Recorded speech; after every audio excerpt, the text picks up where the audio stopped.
বিশাল বাদাবনের মাথার ওপর গোল থালার মতো একটা চাঁদ উঠেছে। চাঁদের আলোয় বাদাবনের অন্ধকার এক চুলও দূর হচ্ছে না। দিন হোক বা রাত, বাদাবনে সবসময় এমনই ঘন অন্ধকারের জটলা হয়ে থাকে। এমনই এক রাতে একটা ডিঙি এসে ভিড়ল নদীর চড়ায়। ডিঙিতে আলো নেই, যেন যারা আসছে তারা অতি গোপনে আঁধারে নিজেদের লুকিয়ে রাখতে চায়। কাদার উপর অতি সাবধানে নামলো তিনজন লোক। সবারই পা খালি, খাটো ধুতি আর কাঁধে বন্দুক। সবার প্রথম লোকটা ঠোঁটে আঙুল দিয়ে দুজনকে শব্দ করতে মানা করল। সামনের দিকে ইশারা করল সে। অন্য দুজন সামনে তাকিয়ে কাদার মধ্যে দেখতে পেল ওদের যা দেখার। কাদার উপর টাটকা থাবার ছাপ, সোজা চলে গেছে একেবারে বনের মধ্যে। চারিদিক নিঝুম মৃত্যুর নিস্তব্ধতা, সামান্য ঝিঁঝির ডাকও কোথাও নেই। থেকে থেকে জলের শব্দটাই এই বাদাবনকে পৃথিবীর সাথে যুক্ত রেখেছে। তিনজন লোক পা টিপে টিপে জঙ্গলে ঢুকল। শ্বাসমূলের থেকে পা বাঁচিয়ে তিনজন হেঁটে চলেছে থাবার দাগ লক্ষ্য করে। থাবার দাগটা যেন একটু টেঁড়া বেঁকা, দেখে বোঝা যায় জন্তুটার পায়ে চোট লেগেছে। একটা বিশাল ঝোপের মধ্যে এসে বসলো তিনজন। প্রথম লোকটাই ওদের আরও একটা গাছের নিচের দিকে ইশারা করল। সেদিকে তাকাতেই ওরা দেখল একটা বিরাট আকৃতির কেঁদো বাঘ। বাঘটার বয়স হয়েছে আর একটা পা জখম। ওদের মধ্যে একজন কাঁধের বন্দুক তাক করল শুয়ে থাকা বাঘটার দিকে। কয়েক মুহূর্ত বাতাস যেন থমকে গেল সেই জায়গার। অন্য দুজন কোনো শব্দ করতেও যেন ভুলে গেছে। হঠাৎ পাশের ঝোপ থেকে খসখস করে একটা শব্দ হলো। ওরা তিনজন চমকে সেদিকে তাকালো। কয়েক মুহূর্ত পর আবার সামনের দিকে তাকাতেই ওরা দেখলো গাছের নিচটা খালি। শুধু ঝোপের ভেতর একটা হলুদ তোড়াকাটা আবছা দেহ অদৃশ্য হয়ে গেল। আবার হাতছাড়া হয়ে গেল। চল না, দাঁড়া, কান পেতে শোন। লোকটার কথায় দুজনেই কান পাতল। শুকনো পাতায় কারো হেঁটে আসার শব্দ হচ্ছে। ওই দেখ, ওটা কি মানুষ নাকি অন্য কিছু? আবার লোকটার গলা শোনা গেল। দূরে অন্ধকারের মধ্যে একটা বিশাল দেহ দাঁড়িয়ে থাকতে দেখল ওরা। হঠাৎ দেহটার মাথা ওদের দিকে ঘুরল।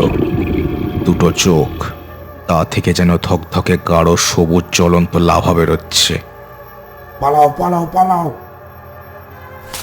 ওরা তিনজন ঝোপঝাড় ভেঙে দৌড়তে শুরু করলো নদীর চরের দিকে। ওদের ঠিক পিছনে ভারী পায়ের শব্দ শোনা গেল।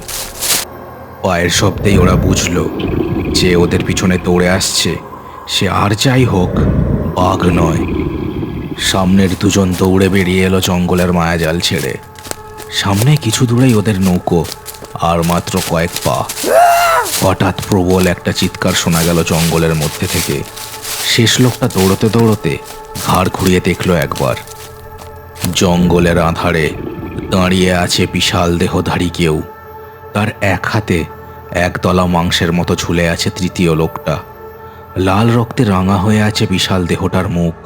আগুন ঝরা দৃষ্টিতে দেখছে সে তাদের। কিভাবে যে ওরা দুজন ডিঙিটায় উঠেছিল আর কিভাবে যে প্রথম লোকটা দাঁড় টানা শুরু করেছিল কিছুই ওদের আর মনে নেই। মাঝ নদীতে নৌকো আসার পর তাদের সম্বিত ফিরল। ঘোলা জলের মধ্যে ওদের নৌকার প্রতিবিম্বটাও ঠিক ওদের মতোই কেঁপে উঠছিল থেকে থেকে।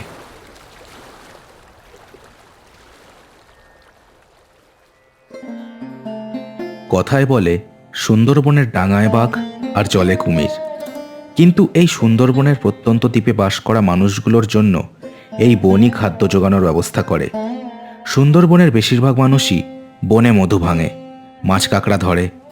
এদের জীবন যে কতটা কঠিন তা সাধারণ শহর বা গ্রামে বাসকারী মানুষ কেউ চিন্তাও করতে পারবে না। ধানখালি এমনই এক দ্বীপের ওপর গজিয়ে ওঠা একটা গ্রাম। এই গ্রামের সব লোকের জীবিকায় নির্ভর করে আছে নদীর ওপারের বাদাবনের ওপর। এই গ্রামে বিদ্যুৎ নেই, মাঝে মাঝে এখানে বাঘের হানাও হয়। এই দ্বীপের মানুষ এই ব্যাপারে এখন অভ্যস্ত হয়ে পড়েছে। কেনা তার মাছ ধরার জালখানা সাইকেলে বেঁধে চলেছে হাটের দিকে। আজ শুক্রবারের শেষ হাট। আজ মাছগুলো বেচতে পারলে তবে এই সপ্তাহটার জন্য অন্তত শান্তি। চিত্তবাবুর জেটিঘাটের সামনে সাইকেলটা দাঁড় করালো কেনা। সেখানে এখন তেমন কোনো প্যাসেঞ্জার নেই। বিকেলের আলো মরে এসেছে। নেপাল খুড়ো আর বলাই দাঁড়িয়ে কোনো একটা ব্যাপার নিয়ে আলোচনা করছিল।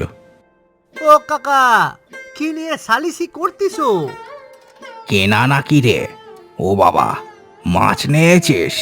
হাট আজ বন্ধ রে। সেটাই নিয়ে দুটো কথা বলছিলাম এই বলাইয়ের সাথে। কেনা ততক্ষণে সাইকেল থেকে নেমে পড়েছিল। নদীর ঘাটের দিকে তাকিয়ে দেখলো ঘাটের নৌকো দুটো থায় দাঁড়িয়ে আছে। কি ব্যাপার বলো তো? আজ তো কোনো গঞ্জে সদাগরদেরও দেখছি না। হাট না বসার কোনো কারণ তো চোখে পড়তিছে না। হ্যাঁ, আমরাও তো মেলা অবাক হয়েছি। আরও যারা এসেছিল মালের পয়সা নিয়ে সবাই তো ফিরে গেছে। তা অনেকক্ষণই হলো। ও, তা তোমরা কি আমার অপেক্ষা করছিলে নাকি? আমার আবার এই দুপুর বেলা। ধ্যাস ঘাটের মরা, তোর জন্য অপেক্ষা করতে যাবো কেন? আমরাও চলে যেতাম। তা চিত্তবাবু বলে গেলেন কি একটা কথা বলবেন আমাদের, হ্যাঁ, তাই দাঁড়াই আছি। বলাইয়ের কথা শেষ হতেই ঘাটের দিক থেকে চিত্তপাইক মানে চিত্তবাবু উঠে এলেন। ধবধবে ফর্সা লোক, শহুরে মেজাজ। এই ধানখালির মতো আরও কয়েকটা দ্বীপে এই চিত্তবাবুর ঘাট পারাপারের ব্যবসা আছে। লোকটা একেবারে টাকার কুমির। পেন নাম হয় কর্তা, পেন নাম। আজ একেবারে লোক দেখছি না। কি হয়েছে বলেন তো? সেটা লোকজনকে জিজ্ঞেস করলেই তো পারিস। আলগা পীড়িত। কেনা একেবারে দমে গেল চিত্তপাইকের কথায়। বাড়ি চলে যাবে কিনা ভাবছিল। চিত্তপাইক আবার বলে উঠল,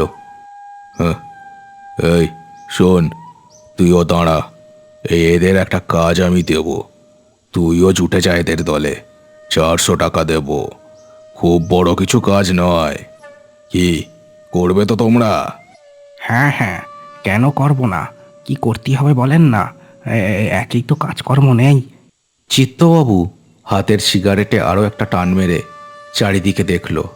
হাটের জায়গাটা খালি। সন্ধ্যের আঁধার ঘন হয়েছে। বেশ, শোনো, কাটারায়ের চোরের ব্যাপারে তোমরা কতটা জানো বলো দেখি। কাজটা ওই কাটারায়ের চড়াতেই, বুঝলে? কোন কি কর্তা? ও যে সাংঘাতিক জায়গা। আমার বাপের মুখে শুনছি ওইখানে একবার যে যায় তার ঘরে ফিরিয়ে আসা হয় না। না না কর্তা, আমায় আমায় মাফ করবেন। আমি এই কাজে নাই। ও নেপাল ঘুরো, নেপাল ঘুরো। ভিতর ডিম একখান, যা পালাই হেন দিয়ে। খালি কতরখানাই বড় বানাইছো। কর্তা, আপনি বলেন, এই আমি আর কেনাই যাবো সেইখানে? আপনি বলেন। বলাই এ কথায় আর দাঁড়ালো না সেখানে। হনহন করে সে হাঁটা দিল বাড়ির দিকে। ওরা তিনজন দাঁড়িয়ে নিজেদের কথাবার্তা বলতে লাগলো। ডরপোক কাহিকা জেগে। শোন, তোদের কিছু করা লাগবে না, আমরাই যা করার করব। তোরা দুজন খালি দাঁড় ধরে বসবি আর আমাদের ইশারা পেলেই নৌকো চালানো শুরু করবি। মানে শুধু নিয়ে যাওয়া আসা, এই কাজটুকুই শুধু তোদের। বাকি আমরাই করব। 2টো নৌকো থাকবে, আমার আরও লোকজন থাকবে, বুঝলি? আচ্ছা শোন, বেশ 400 নয়, তোদের 1000 দেব। তবে এই কথা যেন 5 কান না হয়। আজ রাত পড়ে গেলেই তোদের ডিঙি নিয়ে এই ঘাটে এসে দাঁড়াস, বুঝলি তো? আগে হ্যাঁ কর্তা, হ্যাঁ, আমরা আমরা চলে আসবো। চিত্তপাইক এ কথায় হাতের সিগারেটে টানতে দিতে সে জায়গা ছেড়ে হাঁটা দিল। নেপাল আর কেনা একে অপরের দিকে তাকালো।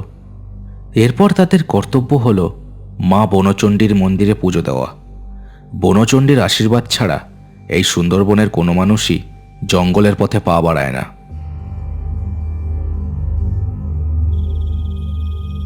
বেশ খানিক রাতের দিকে কেনা আর নেপাল বনচণ্ডীর মন্দিরে তার আশীর্বাদ নিতে গেল।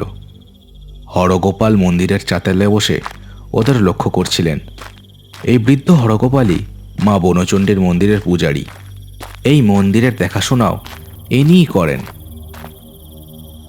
ওকে না, আজ তোরা মায়ের আশীর্বাদ নিতে আইছিস? কি ব্যাপার, আজ তোরা জঙ্গলে যাবি নাকি রে? হ্যাঁ, আজ রাতে ওই ওই কাটারায় মানে এই বাদাবনে মধু ভাঙতি যাবো ভাবছিলাম। হরগোপাল বুড়ো নেপালের মুখে কাটারায়ের চড়ের কথা শুনে চমকে উঠল। ভয়ে ভয়ে বাইরের আঁধারের দিকে তাকিয়ে সে বলে উঠল, কাটা রায়ের চরে যাবি নাকি তোরা? কস কি? না না, ও কাজটা করিস না রে বাপেরা।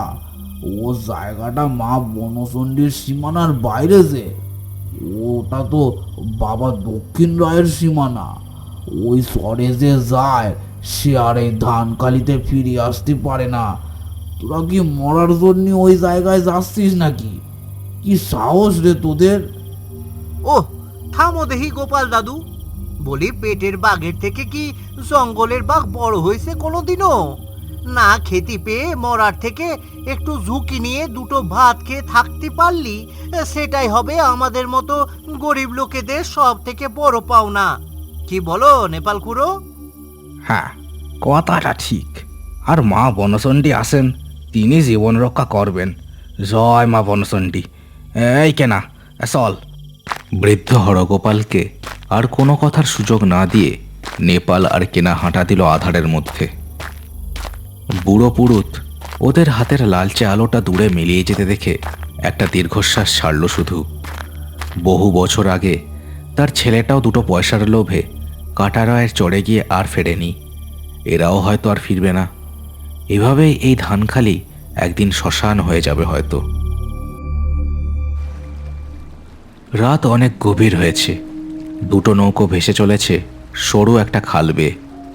দুটো নৌকোয় নেপাল আর কেনা মাঝির জায়গায়, আর অন্য লোকজন এদিক ওদিক বসে আছে। ঝিঝির মৃদু ডাক ভেসে আসছে চারিদিক দিয়ে। বাদাবনের গাছগুলো কালো কালো প্রেতাত্মার মতো রাতের এই যাত্রীদের দেখছে। সাবধানবাণীও দিচ্ছে হয়তো, কিন্তু তাদের ভাষা বোঝার ক্ষমতা কারো নেই। নেপাল বুড়োর নৌকায় কাঁধে বন্দুক নিয়ে দুজন বসে আছে, সাথে চিত্তবাবু। তাদের পিছনের নৌকাটা খালি। চিত্তবাবুর কথায় কেনা একাই দাঁড় টেনে সেটা নিয়ে চলেছে। ও মাঝি, আগে ওই ব্যাপারটা দেখেছি, কিন্তু এর উত্তর পাইনি, তাই তোমারে জিজ্ঞেস করছি।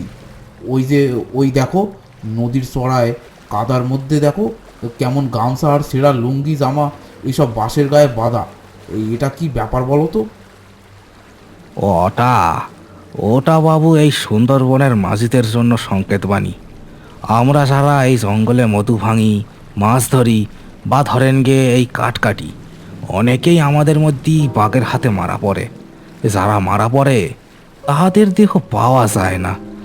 এই তখন ওই মাঝিরা সংকেতবাণীর মতো বাঁশে গামছা লুঙ্গি অমনভাবে জড়িয়ে কাদায় পুঁতি দেয়। অনেকে বলে মরা মাঝিরা এইখানেই ফিরে ফিরে আসে বারবার। নেপাল বুড়োর কথা শেষ হতেই নৌকোর দুজন জঙ্গলের দিকে তাকালো। চিত্তবাবু ঝানু লোক, এইসব জঙ্গল তার চষা। এই লোক দুটো অন্য এলাকার চোরা শিকারী। তিনজনের একটা দলকে তিনি অনেক পয়সা দিয়ে ভাড়া করে এখানে এনেছিলেন, কিন্তু এখন তাদের মধ্যে দুজনই বেঁচে আছে। ওসব বাজে কথা রেখে এখন জলদি নৌকোয় টান দাও। এই রাত শেষ হওয়ার আগে এই কাটারায়ের চড়ায় গিয়ে আমি কাজ সারতে চাই, বুঝেছ?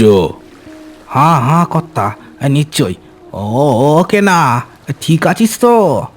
কেনা নেপাল বুড়োর কথায় চমক খায় একটু। বাদাবনের এই অঞ্চলে যখনই আসে সে, তার বুকটা ধরফর করে বারবার।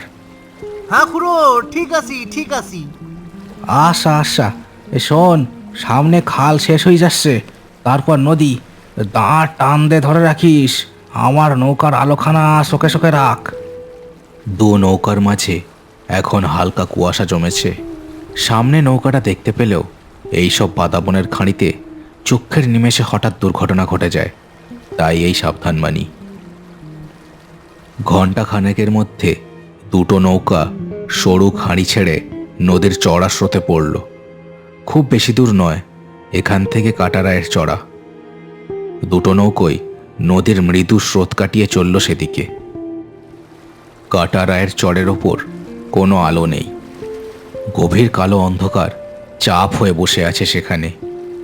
নদীর জলের ছলাৎ শব্দ করতে করতে ওদের নৌকো দুটো এসে থামলো চড়ার গায়ে। লোক দুটো লাফ দিয়ে নামলো প্রায় হাঁটু সমান জলের মধ্যে। নৌকোর আলোয় যতদূর দেখা যায় সুন্দরী গাছের মূল মাথা চাড়া দিয়ে উঠে দাঁড়িয়ে আছে। প্রাচীন এক ভয় যেন ওত পেতে আছে ওদের জন্য জঙ্গলটার মধ্যে। চিত্তবাবুও নেমে পড়েছিলেন। তিনি কয়েক মুহূর্ত জঙ্গলের দিকে দেখে তারপর ওদের দিকে ঘুরে বললেন, এই যে তোরা, মানে নেপাল আর কেনা, চল আমাদের সাথে জঙ্গলের মধ্যে, আয় নেমে আয় নৌকো থেকে। চিত্তবাবুর হঠাৎ এই কথায় কেনা আর নেপাল চমকে উঠল। নেপাল বুড়ো অতি কষ্টে ঢঙ্কিলে বলল, কিন্তু কর্তা, আপনি যে বলছিলেন আমাকে নামার দরকার নাই, আমরা তো তৈয়ার হয়ে আসিনি, মুখোশ টোকোশ তো সঙ্গে আনিনি গো কিছু। আমাদের ছাড়ি দেন বাবু, আমাদের ছাড়ি দেন।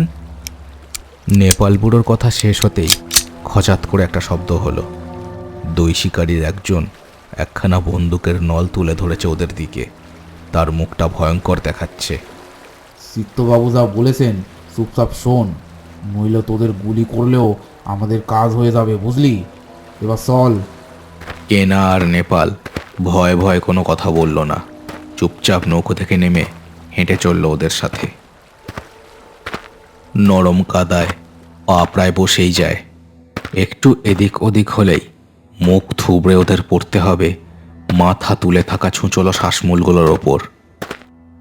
মাথার ওপর আকাশ ঘন কালো হয়ে আছে। স্যাঁতস্যাঁতে মাটির ওপর সরসর করে কিছু একটা যেন চলে গেল। নেপাল বুড়োর দলটা এসে দাঁড়ালো জঙ্গলের মাঝে একটু সামান্য ফাঁকা জায়গায়। জায়গাটার চারিদিকে প্রায় কাঁধ সমান উঁচু ঝোপঝাড়। সেদিকে তাকালে মনে হয় কেউ যেন ওদের ওপর নজর রাখছে। চিত্তবাবু একবার সতর্ক চোখে এদিক ওদিক দেখে হেসে স্বরে বলে উঠল, এবার দুজন পিঠোপিঠি হয়ে দাঁড়া, কোনো শব্দ করবি না। যদি কোনো ঝোপ নড়তে দেখিস তবেই শব্দ করবি, বুঝলি? আমরা কাছে পিঠেই আছি। এই কাজটা কর, ফিরে গিয়ে না হয় তোদের 2000 করে দেব। এই কাজটা করে দে, নইলে এই কাজ আমরা অন্যভাবে করাতে পারি, বুঝলি? কেনা আর নেপাল আর কোনো কথা বলল না। চিত্তবাবু আর অন্য লোক দুটো কাঁধে বন্দুক নিয়েই চলে গেল ঝোপের মধ্যে। ওরা চলে যেতেই চারিদিকটা একেবারে ছপ করেই যেন থমথমে হয়ে গেল। ওরা দুজন পিঠে পিঠ দিয়ে ভয়ে কাঠ হয়ে দাঁড়িয়ে রইল। ওদের সামনে একটা কালো হয়ে আসা ঝিমনো আলোর লালটিম বসিয়ে দিয়ে গিয়েছিল লোক দুটোর একজন। নেপাল বুড়ো ঢোক গিলতেও যেন ভুলে গিয়েছিল। এইভাবে এখানে দাঁড়িয়ে থাকা মানে মৃত্যুকে ডাক দেওয়া। যে কোনো সময় হয়তো তাদের ঘাড়ের উপর লাফিয়ে পড়বে মৃত্যু। ও খুড়ো, ওদিকে ওদিকে ঝোপের মধ্যে দেখো, ঝোপের মধ্যে। নেপাল বুড়ো চিন্তার জাল ছেড়ে তাকালো সেদিকে। ঝোপের মধ্যে কে আছে সেটা আর বুঝতে বাকি নেই তার। ঘন ঝোপটার মধ্যে থেকে ধীরে ধীরে গুঁড়ি মেরে বের হয়ে এলো কালো টোরা কাটা একটা বাঘ। তার দুটো চোখ যেন আধো আলো অন্ধকারে ঠিক ফসফরাসের গুলির মতো জ্বলছে। বাঘটা একবার ওদের দিকে তাকিয়ে চার পায়ে উঠে দাঁড়ালো। দূর থেকে ওদের মেপে নিচ্ছে সে। কোনো বিপদ আছে কিনা সেটাও বোঝার চেষ্টা করছে। ওদিকে ঝোপের মধ্যে লোক দুটোর একজন বন্দুক তাক করেছে। আর কয়েক মুহূর্ত চিত্তবাবু উত্তেজনায় দম বন্ধ করে ফেলেছে। এই বাঘটাকে চিহ্নিত করে জঙ্গলে হানা দিচ্ছেন তিনি বহুদিন। এর চামড়ার দামই যা হবে। চিত্তবাবুর চিন্তার জাল ছিঁড়ল একটা হ্যাঁচকা শব্দে, যান্ত্রিক কলকবজার শব্দ। কি হলো? দূর, এ ফায়ার হচ্ছে না কেন? লোকটার কথা ভেসে যেতেই বাঘটা ঘাড় ঘুরিয়ে দেখল সেই ঝোপের দিকে। তার নজর এখন আরো সতর্ক। চিত্তবাবু, বন্দুক চলছে না গো। চিত্তবাবু দাঁত কড়মড় করে কিছু একটা বলতেই যাচ্ছিল। হঠাৎ বাতাস যেন থমকে গেল চারিদিকের। ভেজা পাতায় মশ করে শব্দ হলো একটা। দ্বিতীয় লোকটা ভয়ে ভয়ে ঘাড় ঘুরিয়ে তাকালো ওদের পেছনের দিকে। শব্দটা ওদের পেছন থেকেই আসছে। ওদের পেছনে দাঁড়িয়ে আছে বিশাল এক টোরা কাটা মূর্তি, গোঁফ পাকানো, এ বাঘ নয়, এ অন্য কেউ। আধো আলো অন্ধকারে তার শরীর থেকে যেন গরম আভা বেরোচ্ছে। প্রচণ্ড ভয়ে ওদের গলা শুকিয়ে উঠল। কে রে? কে কে? চিত্তবাবুর কথা থেমে গেল। একটা নখরযুক্ত হাত খপ করে ধরল তার গলা। লোক দুটোর চোখের সামনে চিত্তবাবুর দেহটা মাটি থেকে কয়েক ফুট উঠে গেল। ওদিকে বাঘটা এই শব্দে আবার 2 লাফে ঝোপের মধ্যে গিয়ে ঢুকলো। কেনা আর নেপাল কি হচ্ছে কিছুই বুঝতে পারল না। ওরা চারিদিকে দেখছিল। ভয়ে যেন ওদের মাথার কাজ করছিল না। হঠাৎ বিকট একটা চিৎকার ভেসে এলো ঝোপের মধ্যে থেকে, আর একটা দেহ ছিটকে এসে পড়ল তাদের থেকে কয়েক হাত দূরে। লোক দুটোর একজনের দেহ, তার গায়ে যেন লম্বা লম্বা ছুরির ফলার দাগ। রক্ত মাংস থকথক করছে সেখানে। ওদের বিস্ফারিত চোখের সামনে ঝোপ ঠেলে বেরিয়ে এলো একটা বিশালাকার মূর্তি। তার 2 হাতে রক্ত, মুখেও লাল রঙের জন্য চোখ, নাক, গোঁফ কিছুই ভালো করে বোঝা যায় না। তার এক হাতে ঝুলছে চিত্তবাবু আর অন্য লোকটার দেহ। এজে এজে দক্ষিণ। বিশাল এক হুঙ্কারে নেপাল বুড়োর কথা তার গলার মধ্যেই আটকে গেল। হাঁ করে তাকিয়ে রইল কেনাও। তার মুখ থেকে কোনো শব্দই বেরোচ্ছে না। ওদের সামনে এমন সময় হাতে ধরা চিত্তবাবু আর অন্য লোকটার দেহ দুটো ছুঁড়ে ফেলল বিশাল মূর্তিটা। তারপর 2 পা পিছিয়ে দাঁড়ালো, ঠিক শিকারির মতো। এবার হয়তো হামলে পড়ার জন্য তৈরি হলেন তিনি। কেনা আর নেপাল 2 চোখ বন্ধ করে ফেলল। মনে মনে মৃত্যুর জন্য তৈরি হলো তারা দুজন। প্রবল একটা হুঙ্কার শোনা গেল শুধু।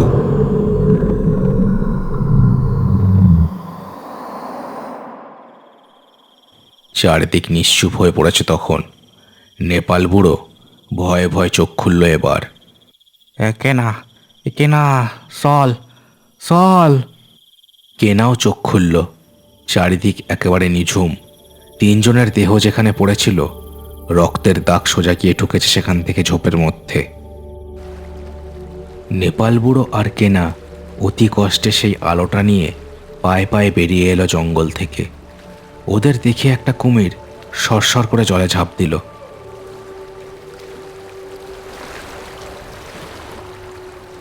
রাতের নিস্তব্ধতাকে চিরে একটা নৌকো চলেছে খাল বেয়ে। নেপাল বা কেনা কারোরই মুখে কোনো কথা নেই। কেনাই প্রথম মৌন ভঙ্গ করল। ওটা ওটা কে ছিল গো খুড়ো? ওটা কি? হ্যাঁ, আমি যে কখনো ওনারে দেখতে পাবো ভাবিনি রে বাপ। সুন্দরবনের কোনো মানুষ আজ অবধি ওনারে এত কাজ দিয়ে যে দেখেছে সেটাও আমি জানি না। কিন্তু উনি আমাদের রক্ষাকর্তা। ও এই জঙ্গলে ঢুকলে ওনার ভরসাতেই আমাদের থাকতে হয়। জয় বাবা দক্ষিণ রায়, জয় বাবা দক্ষিণ রায়। কেনা আর কোনো কথা বলল না। দূর জঙ্গল থেকে ভেসে আসছে তখন গরু গম্ভীর মেঘের মতো বাঘের ডাক।